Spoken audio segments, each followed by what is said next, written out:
ഈശോയുടെ രക്ഷാകര പ്രവൃത്തികളെക്കുറിച്ച് മറ്റുള്ളവർക്ക് വേണ്ടി മുറിക്കപ്പെടുന്ന ആ മുറിക്കുവാൻ തയ്യാറാകുന്ന സ്നേഹത്തെക്കുറിച്ചുള്ള ധ്യാനത്തിലേക്കാണ് നമ്മൾ ഇന്ന് പ്രവേശിക്കുന്നത്.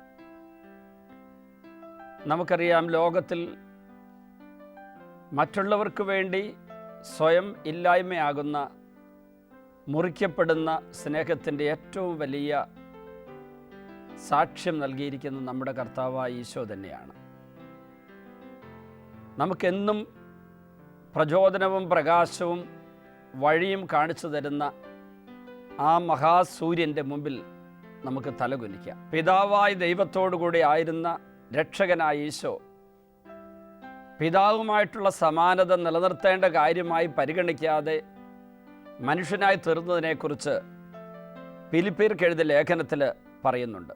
ഈശോയുടെ മനുഷ്യാവതാരത്തെക്കുറിച്ച് ചിന്തിക്കുമ്പോൾ എൻ്റെ മനസ്സിൽ ആദ്യം വരുന്നത് സ്രഷ്ടാവ് സൃഷ്ടിയായി തീർന്ന ഈ സ്വയം ഇല്ലായ്മ ചെയ്ത മഹാത്യാഗത്തിൻ്റെ ഓർമ്മയാണ്. ഈശോ മനുഷ്യനായി അവതരിക്കാൻ വേണ്ടി ഒരു മനുഷ്യ വ്യക്തിയുടെ സഹായം തേടുന്നു, മറിയത്തിൻ്റെ. അതുമാത്രമല്ല, ഈശോയ്ക്ക് വേണമെങ്കിൽ ഒരു പ്രത്യേക സമയത്ത് വന്ന് മനുഷ്യനായിട്ട് ഈ ലോകത്തിൽ പ്രത്യക്ഷപ്പെടാമായിരുന്നു. എല്ലാം സാധ്യമായിരിക്കുന്ന ദൈവത്തിനത് സാധ്യമായിരുന്നു. പക്ഷേ ഈശോ ദൈവപിതാവിൻ്റെ പദ്ധതി, അത് യോഹന്നാൻ 3:14 പറഞ്ഞിരിക്കുന്നു, തന്നിൽ വിശ്വസിക്കുന്ന ഒരുവൻ പോലും നശിച്ചു പോകാതെ നിത്യരക്ഷ പ്രാപിക്കേണ്ടതിന് തൻ്റെ ഏകജാതനെ നൽകാൻ തക്ക വിധം ദൈവം അത്രമാത്രം ലോകത്തെ സ്നേഹിച്ചു. അപ്പോൾ പിതാവായ ദൈവത്തിൻ്റെ തൻ്റെ സൃഷ്ടികളായ മനുഷ്യരോട് തന്നിൽ നിന്ന് അകന്ന് ബന്ധനത്തിലായിരിക്കുന്ന പിശാചിൻ്റെ ആധിപത്യത്തിലായിരിക്കുന്ന മനുഷ്യരോടുള്ള മഹാസ്നേഹം, അത് പ്രകടമാക്കിയത് യേശുവിനെ ലോകത്തിലേക്ക് അയച്ചുകൊണ്ടായിരുന്നു. അപ്പോൾ ഈശോ പിതാവായ ദൈവത്തിൻ്റെ ഈ സ്നേഹം ശരിക്കും ഉൾക്കൊണ്ടുകൊണ്ട് തന്നെയാണ് മനുഷ്യനായി അവതരിക്കാൻ തിരുവുള്ളമാകുന്നത്. എന്നിട്ട് ഈശോയുടെ സ്വയം മുറിക്കലിൻ്റെ ഏറ്റവും മനോഹരമായൊരു മേഖല നമ്മൾ കാണുന്നത്, ഒരു മനുഷ്യ വ്യക്തിയുടെ സഹായത്തോടുകൂടി, മാതാവിൻ്റെ സഹായത്തോടുകൂടി വന്ന ഈശോ, വളർത്തുപിതാവായി ഔസേപ്പിൻ്റെ സഹായത്തോടെ വളരുന്ന ഈശോ പിന്നീട് 30 വർഷക്കാലം രഹസ്യ ജീവിതം നയിച്ചതിനെക്കുറിച്ചുള്ള ചിന്തയിലാണ്. അതിനെക്കുറിച്ച് ഇങ്ങനെ ചിന്തിക്കുക: ഒതുങ്ങിക്കഴിയുന്ന ഈശോ, ലോകം മുഴുവനെ നേടിയെടുക്കാൻ കടന്നു വന്നവൻ, ഒരു പക്ഷേ തൻ്റെ ബലിപൂർത്തീകരണത്തിൻ്റെ സമയമാകുമ്പോൾ ലോകത്തിൻ്റെ മുമ്പിൽ പ്രത്യക്ഷപ്പെട്ട പോരായിരുന്നു. യേശുവിൻ്റെ പരസ്യജീവിതം മുതൽ ലോകത്തിന് വെളിപ്പെട്ട് കിട്ടിയാൽ പോരായിരുന്നു. പക്ഷെ അതിനു മുമ്പേ തൻ്റെ ഈ മനുഷ്യാവതാരത്തിൻ്റെ ആദ്യ നിമിഷം മുതലുള്ള കാര്യങ്ങൾ ലോകത്തിന് വെളിപ്പെടുത്തി കൊടുക്കുവാൻ ഈശോ തിരുവുള്ളമായി. അത് കഴിഞ്ഞ് 30 വർഷക്കാലത്തെ ഈ ഒതുങ്ങിയിരുന്ന ആ ജീവിതം, അത് തന്നെ ഒരു സ്വയം മുറിക്കലല്ലേ? പലപ്പോഴും നമ്മൾ വലിയ കാര്യങ്ങൾ ചെയ്യണമെങ്കിൽ, വലിയ ദൗത്യ നിർവഹണത്തിനായി ലോകത്തിൻ്റെ മുമ്പിൽ കയ്യടി കിട്ടുന്ന, അല്ലെങ്കിൽ പെട്ടെന്ന് പ്രശംസ കിട്ടുന്ന, അല്ലെങ്കിൽ നമ്മളെ പെട്ടെന്ന് സ്വീകരിക്കുന്ന ഒരു വഴിയോ അല്ലെങ്കിൽ ഒരു പ്രത്യേകമായ ക്രമമോ നമ്മളൊക്കെ ആഗ്രഹിച്ചു പോകും. അതാ പിശാച് ഈശോയുടെ മുമ്പിൽ ആ 40 ദിവസത്തെ ഉപവാസം കഴിഞ്ഞപ്പോൾ കൊണ്ടുവന്ന് അവതരിപ്പിച്ചത്. ജെറൂസലേം ദേവാലയത്തിൻ്റെ മുകളിൽ താഴേക്ക് ചാടുക, ലക്ഷക്കണക്കിന് ജനങ്ങൾ ഒരുമിച്ച് കൂടി അവിടെ വെച്ച് ഈശോയുടെ മഹാദൈവശക്തി പ്രകടമാക്കുന്ന അത്ഭുതം പ്രവർത്തിച്ച് ജനത്തിൻ്റെ കയ്യടി നേടി പെട്ടെന്ന് അവരുടെ ഹൃദയങ്ങളിലേക്ക്, ജീവിതങ്ങളിലേക്ക് ഇറങ്ങിച്ചെല്ലാൻ പറ്റുമെന്ന പിശാച് ഈശോയുടെ മുമ്പിൽ ഒരു സന്ദേശം അവതരിപ്പിച്ചത്. അതിനൊന്നും നിൽക്കാതെ ഈശോ സ്വയം ശൂന്യനാക്കിക്കൊണ്ടിതാ ഇറങ്ങി വരുന്നു, സ്വയം മുറിക്കുന്നു. പ്രിയപ്പെട്ടവരെ, ഈശോയുടെ ഈ ഒതുങ്ങിക്കഴിയൽ, അത് നമ്മുടെ ഒക്കെ ജീവിതത്തിലൊരു മാതൃകയല്ലേ? വലിയ കാര്യങ്ങൾ ചെയ്യുവാൻ ആഗ്രഹിക്കുന്ന നമ്മൾ, പെട്ടെന്ന് റിസൾട്ട് കിട്ടാൻ വേണ്ടി എളുപ്പമാർഗങ്ങളിൽ പോകാൻ ആഗ്രഹിക്കുന്ന നമ്മൾ, 33 വർഷക്കാലം ഈ ലോകത്ത് ജീവിച്ച യേശുവിൻ്റെ സാക്ഷ്യമെന്ന് നോക്കിക്കേ. 3 വർഷക്കാലം മാത്രമാണ് പരസ്യജീവിതം നയിച്ചത്. സുവിശേഷ വേലയിൽ ഏർപ്പെട്ടത് 3 വർഷക്കാലത്ത് മാത്രമാണ്. അതിനു മുമ്പുള്ള രഹസ്യജീവിത കാലത്തുള്ള ഈശോയുടെ സുവിശേഷ വേലകൾ ലോകത്തിന് ദൃശ്യമല്ല, ലോകത്തിന് അറിഞ്ഞുകൂടാ. ഈ 30 വർഷക്കാലത്തെ ഈ ഒതുങ്ങിക്കഴിയൽ നമുക്കും വേണ്ടേ? ഒരുപക്ഷെ നമ്മുടെ ധ്യാന ദിനങ്ങൾ, അല്ലെങ്കിൽ നമ്മുടെ ചില പ്രത്യേക മേഖലകൾക്ക് വേണ്ടിയുള്ള പ്രാർത്ഥിച്ചുള്ള ഒരുങ്ങലിൻ്റെ സമയങ്ങൾ അത് നമ്മുടെ ഈ ലോകത്തോടുള്ള നമ്മുടെ താല്പര്യങ്ങളുടെയും ഈ ലോകത്തിൽ വേരൂന്ന് നിൽക്കുന്ന നമ്മുടെ ചില സ്വഭാവങ്ങളുടെയും മേഖലയിൽ ഒന്ന് മുറിച്ചു മാറ്റാൻ, അവയിൽ നിന്നൊക്കെ മുറിച്ച് മാറ്റപ്പെടാൻ വേണ്ടി അനിവാര്യമായ കാര്യങ്ങളല്ലേ? ചിലപ്പോൾ ഇതുപോലുള്ള ഒതുങ്ങിക്കഴിയലുകൾ വലിയ വിമഷ്ടത്തോടെ സ്വീകരിക്കേണ്ടി വരുന്നവരുണ്ട്. നമുക്കറിയാം, പാദ്രി പിയ പുണ്യാളൻ അദ്ദേഹത്തിൻ്റെ ജീവിതകാലത്ത് അദ്ദേഹത്തെ അധികാരികൾ ശിക്ഷിച്ചിട്ടുണ്ട്, നടപടിയെടുത്തിട്ടുണ്ട്, സമൂഹത്തിൽ നിന്ന് വിമർശനങ്ങൾ ഏൽക്കേണ്ടി വന്നിട്ടുണ്ട്. എന്നാൽ അടുത്ത കാലത്ത് ജോൺ പോൾ രണ്ടാമൻ മാർപ്പാപ്പ ആ വിശുദ്ധനായ മനുഷ്യൻ്റെ വിശുദ്ധിയെക്കുറിച്ചുള്ള സാക്ഷ്യം സഭ അംഗീകരിക്കുന്നതായി പ്രഖ്യാപിക്കുന്നത് വരെ, അല്ലെങ്കിൽ ദൈവദാസന ഉയർത്തപ്പെടുന്ന സമയം വരെ ലോകത്തിൻ്റെ മുമ്പിൽ പാദ്രി പുണ്യാളിന് വലിയ വിലയുണ്ടായിരുന്നില്ല. അപ്പോൾ ചിലപ്പോൾ യേശുവിൻ്റെ 30 വർഷക്കാലത്തെ ഈ ഒതുങ്ങിക്കഴിയൽ പോലെ ഒതുങ്ങിക്കഴിയേണ്ടി വരും. മറ്റുള്ളവരുടെ അംഗീകാരം കിട്ടാതെ ബുദ്ധിമുട്ടേണ്ടി വരും. അംഗീകാരവും പ്രശംസയും സ്വീകാര്യതയും കിട്ടാതെ വരുമ്പോൾ നമുക്ക് യേശുവിലേക്കൊന്ന് നോക്കാം. ഈ ഒരു അരൂപി നമ്മുടെ ഉള്ളിൽ ഉണ്ടാകുന്നത് നല്ലതായിരിക്കും. ഇനി ഈശോ തന്നെ പറഞ്ഞൊരു വചനമുണ്ട്. അത് യോഹന്നാൻ്റെ സുവിശേഷം 12-ാം അധ്യായത്തിൻ്റെ 24-ാം തിരുവചനമാണ്. ഗോതമ്പ് മണി നിലത്ത് വീണ് അഴിയണം. അപ്പോൾ ഈശോ ആ ഗോതമ്പ് മണി നിലത്ത് വീണ് അഴിയുമ്പം എന്ത് സംഭവിക്കും? അതുപോലെയുള്ള ഒരു സ്വയം മുറിക്കലിലൂടെയാണ് ലോകത്തിന് വലിയൊരു മാതൃക കൊടുത്തത്. ഗോതമ്പ് മണി മണ്ണിൽ വീഴുന്നു, അവിടെ നനവുണ്ട്, ചെളിയുണ്ട്, അതിൻ്റെ അകത്ത് താഴ്ത്തപ്പെടുന്നു. ഈ ചെളിക്കകത്ത് പൊതിഞ്ഞ് കിടക്കണം. കുറച്ച് കഴിയുമ്പോൾ അത് പൊട്ടി തകരണം. അതിൽ നിന്നൊരു ഗോതമ്പ് ചെടി പൊട്ടി മുളച്ച് വരും, ഭൂമിയിലേക്ക് വേരിറങ്ങും, ചെടി മുകളിലേക്ക് പൊട്ടി വളരും. എന്നിട്ട് അത് ചിലപ്പോൾ നനവിൽ കിടക്കേണ്ടി വരും, ചിലപ്പോൾ വെയിലേൽക്കേണ്ടി വരും. അതെല്ലാം കഴിഞ്ഞ് അനേകം ഗോതമ്പ് മണികൾ വിളഞ്ഞു വരുമ്പോൾ, അത് പാകമാകുമ്പോൾ മാത്രമായിരിക്കും അതിനു മുമ്പുള്ള ആ കഷ്ടതയുടെയും ദുരിതത്തിൻ്റെയും മുറിക്കപ്പെടലിൻ്റെയും ഒതുക്കപ്പെടലിൻ്റെയും കാലഘട്ടങ്ങളെ മനസ്സിലാക്കാൻ പറ്റുക. ഗോതമ്പ് മണി മണ്ണിൻ്റെ അകത്ത് ഒതുങ്ങിക്കഴിയുന്ന സമയം, അവിടെ നനവുണ്ട്, ചെളിക്കകത്ത് കിടക്കണം. ആ കാലഘട്ടങ്ങളിലെ സ്വയം ശൂന്യവൽക്കരണത്തിൻ്റെ ആ അവസ്ഥ, അതിനുശേഷം അത് വളർന്നു വന്നതിന് ശേഷം അതിൽ അനേകം ഗോതമ്പ് മണികൾ വിളഞ്ഞു നിൽക്കുന്ന, മൂത്ത ഭാഗമായി നിൽക്കുന്ന ഗോതമ്പ് മണികൾ വിളഞ്ഞു നിൽക്കുന്ന ഗോതമ്പ് ചെടി, അത് കാണുമ്പോൾ വലിയ സന്തോഷമുണ്ട്. പക്ഷെ അതിനു മുമ്പുള്ള ഈ സ്വയം ശൂന്യവൽക്കരണത്തിൻ്റെയും പൊട്ടിത്തകരലിൻ്റെയും നിമിഷങ്ങൾ നമുക്കത്ര സ്വീകാര്യമല്ല. ഈശോയ്ക്ക് അത് സ്വീകാര്യമായിരുന്നു. ഈശോയുടെ സഹനങ്ങളെക്കുറിച്ച് ചിന്തിക്കുമ്പോൾ ചാട്ടവാറടിയേറ്റു, കുരിശിൽ ആണികളാ തറയ്ക്കപ്പെട്ടു, കുരിശ് തൂക്കപ്പെട്ടു, അങ്ങനെയുള്ള സകല നിമിഷങ്ങളുടെ ധ്യാനത്തിന് അപ്പുറത്ത് ഈ നിമിഷങ്ങൾ നമ്മൾ ധ്യാനിക്കുന്നത് ബാഹ്യമായി കാണപ്പെടാത്ത എന്നാൽ ആന്തരികമായ വലിയൊരു സഹനത്തിൻ്റെ, സ്വയം മുറിക്കലിൻ്റെ വിശുദ്ധമായ നിമിഷങ്ങളെക്കുറിച്ചാണ്. നമുക്കറിയാം, ഈശോ സാധാരണ ഒരു ബലഹീന മനുഷ്യനോ പാപിയോ പരീക്ഷിക്കപ്പെടുന്നത് പോലെ പരീക്ഷിക്കപ്പെട്ട നിമിഷങ്ങളോട് കടന്നുപോയി. ഈശോയെ ഒരു കുറ്റവാളിയെ പോലെ ചിത്രീകരിച്ച് യഹൂദരും പീലാത്തോസിൻ്റെ പടയാളികളും ചേർന്ന് അറസ്റ്റ് ചെയ്യുന്നു.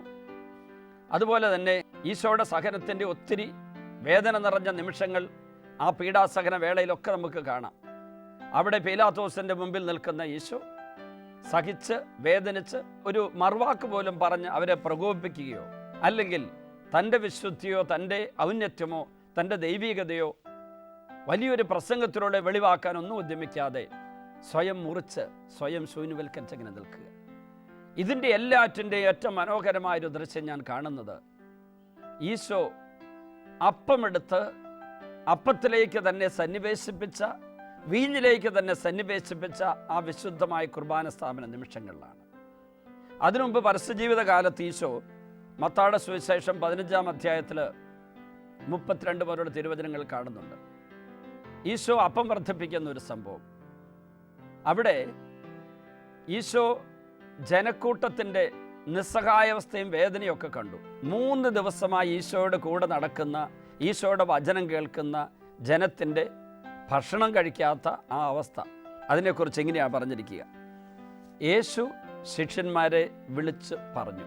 മത്തായിയുടെ സുവിശേഷം 15-ാം അധ്യായം 32-ാമത്തെ തിരുവചനം. ഈ ജനക്കൂട്ടത്തോട് എനിക്ക് അനുകമ്പ തോന്നുന്നു എന്ന് പറഞ്ഞ കരുണ തോന്നുകയാണ്. പരിശുദ്ധ കുർബാന നമ്മൾ എന്താ വിളിക്കുക? ദിവ്യ കാരുണ്യം എന്നല്ലേ വിളിക്കുക. ഈശോയുടെ കരുണയിൽ നിന്ന്, ലോകത്തോടുള്ള കരുണയിൽ നിന്നും സ്നേഹത്തിൽ നിന്നും പൊട്ടിയൊഴുകി വന്നതല്ലേ പരിശുദ്ധ കുർബാന. ലോകം മുഴുവനിലുള്ള എല്ലാവരോടുകൂടി എന്നുമായിരിക്കാൻ വേണ്ടി യുഗാന്ത്യം വരെ ഞാൻ നിങ്ങളോട് ഉണ്ടായിരിക്കുമെന്നുള്ള വാഗ്ദാനത്തിൻ്റെ വെളിച്ചത്തിൽ അവിടുന്ന് നമ്മോടുകൂടി എന്നുമായിരിക്കാൻ വേണ്ടി സ്ഥാപിച്ചതല്ലേ പരിശുദ്ധ കുർബാന. ഇതാ നോക്കിക്കേ, ആ പരിശുദ്ധ കുർബാനയുടെ മുൻപ് തന്നെ, സ്ഥാപിക്കുന്നതിന് മുമ്പ് തന്നെ അപ്പമെടുത്ത് ആശീർവദിച്ച് മുറിച്ച് വിശന്നു വലഞ്ഞ തളർന്നുപോയ ജനക്കൂട്ടത്തിന് ശാരീരിക ഭക്ഷണം കൊടുക്കുന്ന യേശുവിലേക്ക് നോക്കിക്കേ. ഈ ജനക്കൂട്ടത്തോട് എനിക്ക് അനുകമ്പ തോന്നുന്നു, കരുണ തോന്നുന്നു. ഈശോയ്ക്ക് അവരോടുള്ള കരുണ അവിടുന്ന് പ്രകടമാക്കി. 3 ദിവസമായി ഇവർ എന്നോട് കൂടെയാണ്, അവർക്ക് ഭക്ഷിക്കാൻ യാതൊന്നുമില്ല. വഴിയിൽ അവർ തളർന്നു വീഴാതെ ഇടയുള്ളതിനാൽ ആഹാരം നൽകാതെ അവരെ പറഞ്ഞയക്കാൻ എനിക്ക് മനസ്സ് വരുന്നില്ല. ചുരുക്കി പറഞ്ഞാൽ, നമ്മുടെ സ്വർഗീയ യാത്രയിൽ, സ്വർഗത്തിലേക്കുള്ള യാത്രയിൽ നമ്മൾ തളർന്നു വീണു പോകാതിരിക്കാൻ വേണ്ടി സ്വർഗീയ മന്ന നമുക്ക് വേണ്ടി ഒരുക്കി വെക്കുന്ന ഈശോയെ നമുക്കവിടെ കാണാം. ഈ തന്നെ കേൾക്കാൻ വന്ന ജനത്തോടുള്ള കരുണയാൽ അവർക്ക് അപ്പവും മീനും വർദ്ധിപ്പിച്ചു കൊടുക്കുന്ന കർത്താവ് അപ്പമെടുത്ത് ഉയർത്തി ആശീർവദിച്ച് മുറിച്ചു കൊടുത്തില്ലേ? അതുപോലെയാണ് അന്ത്യത്താഴവേളയിൽ ഈശോ കുർബാന സ്ഥാപിക്കുമ്പോൾ അപ്പമെടുത്ത് വീഞ്ഞെടുത്ത് ആശീർവദിച്ച് അവർക്ക് കൊടുക്കുക. ഈ അപ്പം മുറിച്ചു കൊടുത്ത ശുശ്രൂഷ എന്ന് പറഞ്ഞാൽ മത്തായിയുടെ സുവിശേഷം 15-ാം അധ്യായത്തിൽ കാണുന്ന അപ്പം വർദ്ധിപ്പിച്ച അത്ഭുത പ്രവൃത്തിയുടെ ആ ശുശ്രൂഷ, അതും പരിശുദ്ധ കുർബാന സ്ഥാപനത്തിലൂടെ അപ്പം മുറിക്കലുമായിട്ടൊക്കെ ബന്ധം കിടപ്പുണ്ട്. ഈശോ അവരുടെ ശാരീരികമായ വിശപ്പും ദാഹവും മാറ്റി ശാരീരിക പോഷണം കൊടുക്കാൻ വേണ്ടിയാണ് അപ്പം വർദ്ധിപ്പിച്ചത് ഇവിടെ. പക്ഷേ അതിനു മുമ്പ് ഈശോ അവർക്ക് ആത്മീയ ഭോജ്യം സമൃദ്ധമായിട്ട് 3 ദിവസം കൊണ്ട് കൊടുത്തുകൊണ്ടിരിക്കുക. ആത്മീയ ഭോജ്യം കിട്ടുന്ന ജനങ്ങൾ ആ സമയങ്ങളിൽ കിട്ടിയ ശാരീരിക സൗഖ്യമോ ഭക്ഷണമോ ഈശോ കൊടുക്കുമെന്നുള്ള പ്രതീക്ഷയിലായിരിക്കില്ല അവിടെ നിന്നത്. മറ്റു ചില അവസരങ്ങളിൽ അവർ പിന്നെ യേശുവിൻ്റെ പുറകെ വന്ന് അപ്പം തേടിയാണെന്ന് ഈശോ തന്നെ കുറ്റപ്പെടുത്തുന്നുണ്ടെങ്കിലും ഇവിടെ അങ്ങനെ നമ്മൾ കാണുന്നില്ല. ശാരീരികമായ ഭക്ഷണത്തിന് വേണ്ടിയുള്ള വിശപ്പും ദാഹവും ഒക്കെ മാറ്റിവെച്ചിട്ട് ശിഷ്യന്മാർ അല്ലെങ്കിൽ ജനങ്ങൾ യേശുവിൻ്റെ പക്കലേക്ക് വന്നപ്പോൾ അവർക്ക് 3 ദിവസം തുടർച്ചയായി ആത്മീയ ഭോജ്യം കൊടുത്ത കർത്താവ് ഇതാ ഇപ്പോൾ അവരുടെ ശാരീരികമായ കാര്യം കൂടെ നോക്കുന്നു. അവർക്ക് ശരീരത്തിന് അപ്പം കൊടുക്കുന്നു. ഇവിടെ നമ്മൾ നമ്മുടെ സകല ജീവിത വിശദാംശങ്ങളിലേക്കും യേശുവിൻ്റെ കരുണയൊഴുകി വരികയാണ്. നമ്മുടെ ശരീരത്തിനും ആത്മാവിനും മനസ്സിനും നമ്മുടെ ജീവിതത്തിന് കുടുംബത്തിന് സമൂഹത്തിന് അനിവാര്യമായതൊക്കെ ദിവ്യ കാരുണ്യത്തിലൂടെ മുറിച്ചു തരുന്ന കർത്താവിനെ നമ്മളിവിടെ കാണുകയാണ്. എനിക്ക് തോന്നുന്നു യേശുവിൻ്റെ ഈ ലോക ജീവിതത്തിൽ സ്വയം ശൂന്യവൽക്കരണത്തിൽ നിന്ന് തന്നെ ഇല്ലായ്മയാക്കിക്കൊണ്ടുള്ള മഹാസ്നേഹത്തിൻ്റെ പ്രകടനത്തിൽ നിന്ന് വിരിഞ്ഞു വന്ന മഹാവിശുദ്ധ മനോഹര സൂനമാണ് പരിശുദ്ധ കുർബാന. പരിശുദ്ധ കുർബാനയിലൂടെ ഈശോ നമുക്ക് മുറിച്ചു തന്നു എന്ന് മാത്രമല്ല, ആ മുറിച്ചു തന്ന തൻ്റെ ജീവനും തൻ്റെ എല്ലാ സ്വർഗീയ നന്മകളും കുർബാനയിലൂടെ നമുക്ക് തന്ന ഈശോ അത് യുഗാന്ത്യം വരെ, ലോകാവസാനം വരെ, നമ്മുടെ ഓരോരുത്തരുടെ ഈ ലോക ജീവിതത്തിൻ്റെ അന്ത്യം വരെ അത് തുടർന്ന് നൽകുവാനും കൂടി തിരുവള്ളമായി എന്നുള്ളതിലാണ് അതിൻ്റെ വലിയ ഒരു സത്യമിരിക്കുന്നത്. അപ്പം പ്രിയപ്പെട്ടവരെ, നമുക്ക് വേണ്ടി മുറിക്കപ്പെട്ട ഈശോയുടെ ഈ ജീവിത സാക്ഷ്യം നമ്മുടെ വ്യക്തിപരമായ ജീവിതത്തിൽ നമുക്ക് എങ്ങനെയാണ് അതൊരു യാഥാർത്ഥ്യമാക്കി കാണിക്കാൻ പറ്റുക? മറ്റുള്ളവർക്ക് ശുശ്രൂഷ ചെയ്തുകൊണ്ടിരിക്കുന്നവർ, ഞങ്ങളെപ്പോലെ വചന ശുശ്രൂഷ ഏർപ്പെട്ടിരിക്കുന്നവർ, എന്നാൽ ഇങ്ങനെയുള്ള ശുശ്രൂഷകളൊന്നും ചെയ്യാതെ ഒരു കുടുംബത്തിൽ ഒതുങ്ങിക്കഴിയുന്ന ഒരു വീട്ടമ്മ, കുടുംബത്തിൽ ഭാര്യയുടെയും മക്കളുടെയും കാര്യങ്ങളൊക്കെ നോക്കി വളരെയേറെ കഠിനാധ്വാനം ചെയ്യുന്ന ഒരു കുടുംബനാഥൻ, വിദ്യാഭ്യാസം നടത്തി തനിക്കും ലോകത്തിനും കുടുംബത്തിനുമൊക്കെ നന്മ വരുത്താൻ ഉദ്ദേശിക്കുന്ന ഒരു വിദ്യാർത്ഥി, തന്നെ ഏൽപ്പിച്ചിരിക്കുന്ന ജോലി നിർവഹിച്ച് ഉത്തരവാദിത്വത്തോടുകൂടി വലിയ ആത്മാർത്ഥയോടുകൂടി ആ ജോലി പൂർത്തിയാക്കി സമൂഹത്തിന് നന്മ ചെയ്യുന്ന ഒരു ഉദ്യോഗസ്ഥൻ അല്ലെങ്കിൽ ഒരു തൊഴിലാളി, ഇവിടെയെല്ലാം യേശു ക്രിസ്തുവിൻ്റെ ഈ ലോകത്തിന് മുഴുവനും ജീവനും രക്ഷയും കൊടുക്കാനുള്ള സ്വയം മുറിക്കലിൻ്റെ വിവിധ ഭാവങ്ങളും മേഖലകളും നമ്മൾ കാണുകയല്ലേ. അപ്പോൾ ഈ യേശു സ്വയം മുറിച്ച് മറ്റുള്ളവർക്ക് കൊടുത്തു. ആ സ്നേഹം നമ്മുടെ ജീവിതത്തിൽ എങ്ങനെ പ്രകടമാക്കാം? ഞാനൊരു സംഭവം ഓർത്തു പോവുകയാണ്. ഭർത്താവ് മരിച്ചതിന് ശേഷം 4 പെൺകുഞ്ഞുങ്ങളുമായി ഒറ്റയ്ക്ക് ജീവിക്കുന്ന അധ്യാപികയായ ഒരമ്മ. പല കല്യാണാലോചനകൾ വന്നു. 4 കുഞ്ഞുങ്ങളെയും ഈ സ്ത്രീയെയും സ്വീകരിക്കാൻ തയ്യാറായി. അധ്യാപകനായ വിഭാര്യനായിരുന്ന ഒരാൾ തയ്യാറായി. അയാൾക്ക് മക്കളില്ല, വിദ്യാസമ്പന്നനാണ്, ആ ടീച്ചർ പഠിപ്പിക്കുന്ന സ്കൂളിലെ പ്രധാന അധ്യാപകനാണ്. മാത്രമല്ല സാമ്പത്തികമായി ഈ ജോലിയിൽ നിന്നല്ലാത്ത വരുമാന മാർഗം വേറെയുണ്ട്. ഷോപ്പുകളുണ്ട്, ഭൂമിയുണ്ട്, അവിടെ റബ്ബർ തോട്ടമുണ്ട്. ഈ അധ്യാപകൻ്റെ കീഴിലുള്ള തൊഴിലാളികൾ തന്നെ ഒത്തിരി പേരുണ്ട്. അങ്ങനെയൊക്കെ സുസ്ഥിതിയുള്ള സുരക്ഷിതത്വം നൽകുന്ന ഒരു കുടുംബത്തിലേക്കുള്ള വിളി വന്നപ്പം ഈ അമ്മ മക്കളെയും കൂട്ടി ധ്യാനിക്കാൻ വേണ്ടി ഇവിടെ വന്നു. മുരുകൂർ ധ്യാന കേന്ദ്രത്തിലെത്തി. അമ്മ എന്നോട് ഇക്കാര്യമൊക്കെ പങ്കുവെച്ചിട്ട് പറഞ്ഞത്, എൻ്റെ ആങ്ങളമാരും, ഒരാങ്ങളെ അച്ഛനാണ്, ഈ അച്ഛനും എൻ്റെ അപ്പച്ചൻ്റെ സഹോദരങ്ങളും എൻ്റെ അമ്മയുടെ സഹോദരങ്ങളും എൻ്റെ ബന്ധുക്കളും എന്നെ നിർബന്ധിക്കുന്നു വിവാഹം കഴിക്കാൻ. പക്ഷേ എനിക്ക് 4 പെൺകുഞ്ഞുങ്ങളോടുള്ള എൻ്റെ ഉത്തരവാദിത്വം നിർവഹിക്കാതെ എനിക്കായിട്ട് വേറൊരു ജീവിതം വേണ്ട. ഞാൻ ചോദിച്ചു, 4 പെൺമക്കളോട് ഇക്കാര്യത്തെക്കുറിച്ച് ആലോചിച്ചോ? ഞാൻ അവരോട് ആലോചിച്ച അവരെന്നോട് പറഞ്ഞത്, അമ്മയുടെ ഇഷ്ടം പോലെ തീരുമാനമെടുത്തോ, അമ്മ എടുക്കുന്ന തീരുമാനത്തെ ഞങ്ങൾ സപ്പോർട്ട് ചെയ്യാമെന്ന് പറഞ്ഞു. മനുഷ്യബുദ്ധി കൊണ്ട് ഞാൻ പറഞ്ഞു കൊടുക്കേണ്ടത്, തീർച്ചയായും നല്ല കുടുംബത്തിൽ പിറന്ന ആ പുരുഷനെ ഭർത്താവായി സ്വീകരിച്ച് ഈ കുഞ്ഞുങ്ങളുടെയും അപ്പച്ചനായി അയാൾ മാറുമെങ്കിൽ, നിങ്ങളുടെ ഭർത്താവായി മാറുമെങ്കിൽ നിങ്ങൾക്ക് സ്വീകരിക്കാമെന്നല്ലേ ഞാൻ പറഞ്ഞത്. ദൈവത്തിൻ്റെ തിരുമുമ്പിൽ ടീച്ചർ ആലോചിച്ച് നോക്കിയിട്ട് ദൈവത്തിൻ്റെ തിരുഹിതം അതാണെന്ന് അറിയാമെങ്കിൽ മാത്രം അത് ചെയ്താൽ മതി. കാരണം ഈ 4 പെൺകുഞ്ഞുങ്ങളെയും വളർത്തിക്കൊണ്ടുവരാൻ ഒരു ടീച്ചർ വിധവ എന്ന നിലയ്ക്ക് മുന്നോട്ട് പോകുമ്പോൾ ബുദ്ധിമുട്ടുണ്ട്. അവരുടെ ഭാവി കാര്യങ്ങൾ നോക്കാൻ പരസഹായം വേണം.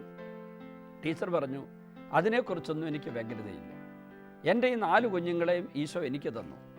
എന്നിട്ട് ഈശോ തന്നിട്ട് എൻ്റെ ഭർത്താവിനെ, കുഞ്ഞുങ്ങളുടെ അപ്പച്ചനെ സ്വർഗത്തിൽ കൂട്ടിക്കൊണ്ടുപോയി.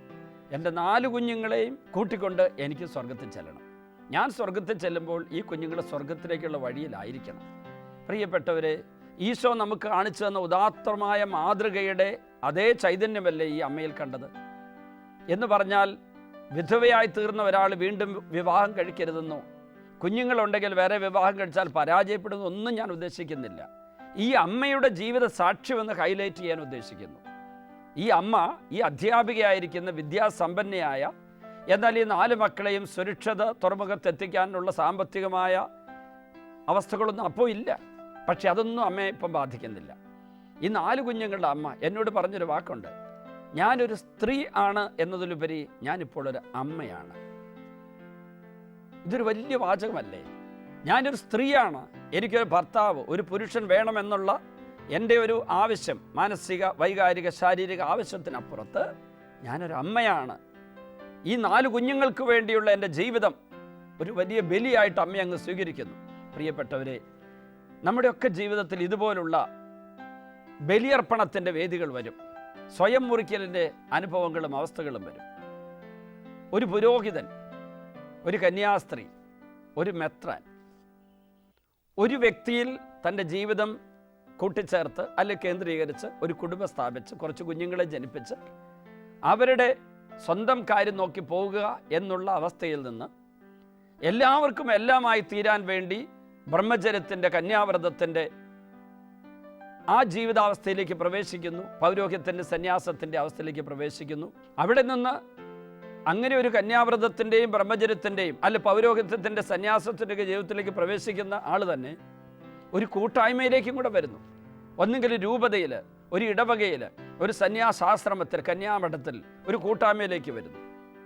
ഒരു സ്വാഭാവികമായ രക്തബന്ധത്തിൽ കൂട്ടായ്മയുണ്ടാകുന്ന കുടുംബത്തിൻ്റെ അവസ്ഥയിൽ നിന്നും വളരെയേറെ വ്യത്യാസപ്പെട്ട മറ്റൊരവസ്ഥയിലേക്ക് വരുമ്പോൾ അവിടെയും കുറേ സഹനങ്ങളും കുറേ പരിത്യാഗങ്ങളും വിട്ടുപേക്ഷിക്കലും കൂട്ടിച്ചേർക്കലെല്ലാം വേണ്ടി വരും.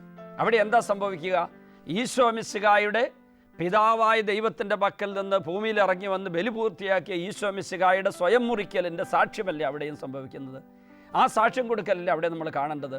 ചുരുക്കി പറഞ്ഞാൽ നമ്മുടെ വിശ്വാസ ജീവിതത്തിൻ്റെ, സാക്ഷ്യ ജീവിതത്തിൻ്റെ എല്ലാ വിശദാംശങ്ങളും എല്ലായിടത്തും നമുക്ക് ഈശോയുടെ സ്വയം മുറിക്കലിൻ്റെ, ഈ സ്വയം മുറിച്ച് സ്നേഹം പ്രകടമാക്കിയ ആ ത്യാഗബലിയുടെ വിവിധ ഭാവങ്ങൾ കാണാൻ പറ്റണം.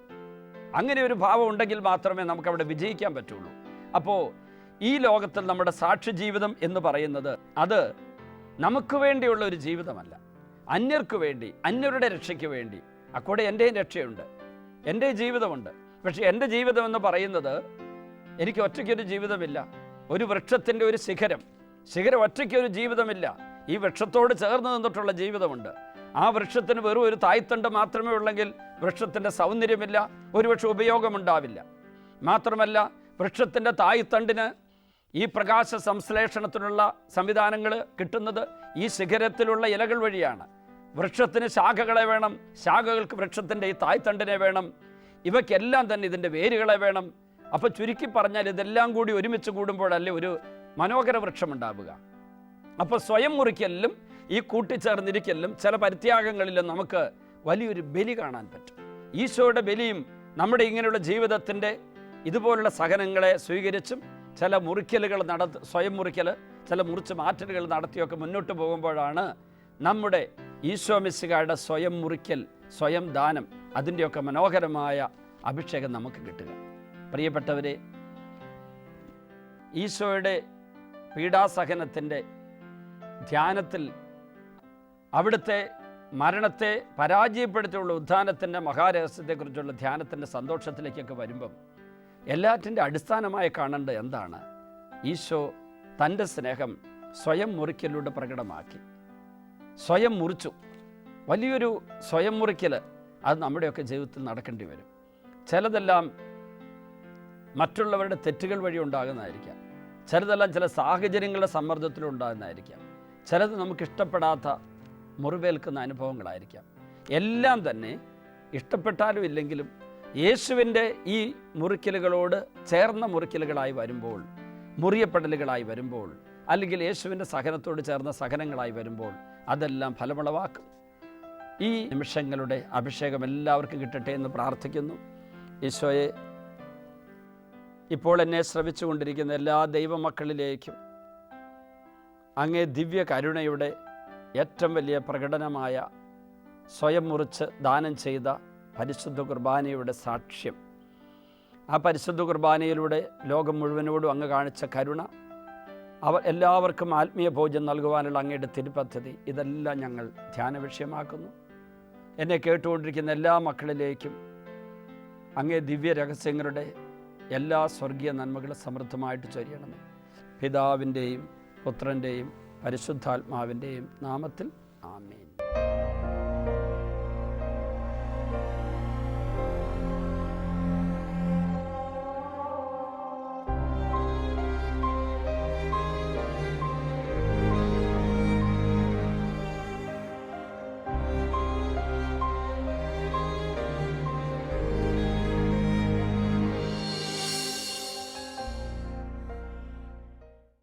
വിശദ വിവരങ്ങൾക്ക് director, divine vision, divine retreat centre, Muringoor, Chalakudy 680316, Kerala, south India. Telephone 0091 480 270 8098, 0091 480 270 2613. Fax 0091 480 270 8097. Email mail.divinetv@gmail.com. Website www.drcm.org.